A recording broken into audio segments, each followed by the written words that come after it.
Will fins be making a comeback in automotive styling? I actually think there's a pretty strong argument that it will, but perhaps not to the excess we saw back in previous decades. Welcome back to All Cars, y'all. I am John, and I recently saw a picture that got me thinking.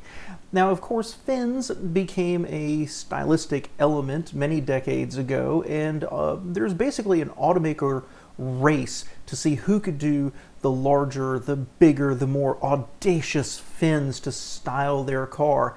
It became honestly ridiculous, and it's a little funny to look back on. And as a matter of fact, Ralph Nader talked about it in his famous book, because where we see Art Deco style, high style, he saw an instrument of basically Vlad the Impaler for pedestrians.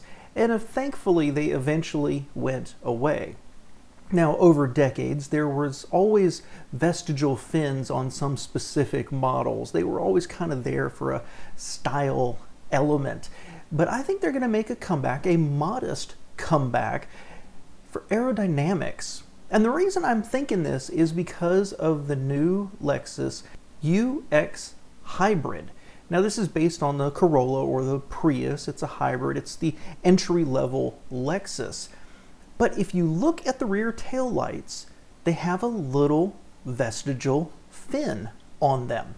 Now, this is probably just a styling choice, and I will never say that Toyota is a styling leader. I actually think people buy Toyotas and have to slightly hold their nose because of the styling of Toyotas. But I will say that whether you love or hate it, I do not like it, the current direction of Toyota and to a lesser extent Lexus, Toyota is much like BMW when they had Bangle. When they choose a bad direction, they just double down on it over and over and over again. And so you've got this whole lineup of what I consider to be extremely ugly, oddly proportioned, weird angled cars.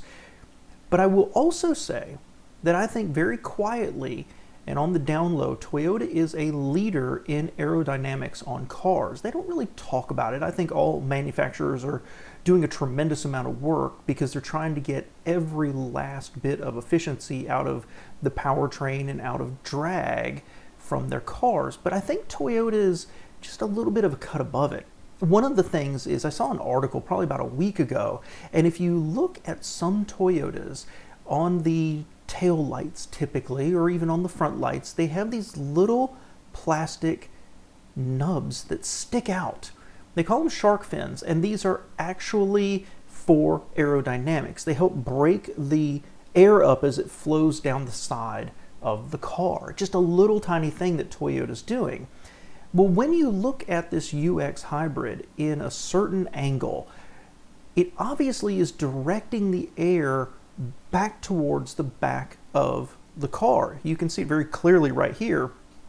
And I think this is a style effect to give an interesting shape to the rear tail light. But I also think it has to be serving a very strong coefficient of friction, a drag purpose for the car to help direct the air where they want it as it reaches the back of the car. Now, we have had a long period now where auto manufacturers have tried to smooth out the style as much as possible, make it as slippery as possible, and this includes at the rear. And certainly when you think about, say, the Ford Escape or various Mazdas and others, it's become overly smooth. It looks pretty cool, but it's hard to make that a really strong design when you're doing that. As we move to EVs and hopefully other mixed fuels, and they try to get the last bit of efficiency they can out of every single ICE engine, I think we might start to see a few more styling choices of these little fins popping up to create that pathway around the back of the car.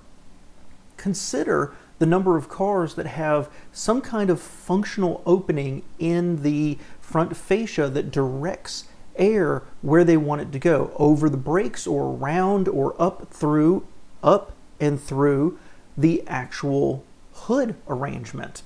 This is not unusual, and I think we might see it go to the back. So what this means is that the fin is going to start coming back. Not big, not audacious, not Gilded Age or Art Deco, but I do think we're going to be able to start noticing more of this in the quest for greater efficiency and smoothness of our cars. And you know what? I think it's kind of refreshing. Let me know your thoughts below, guys. Thanks for being here.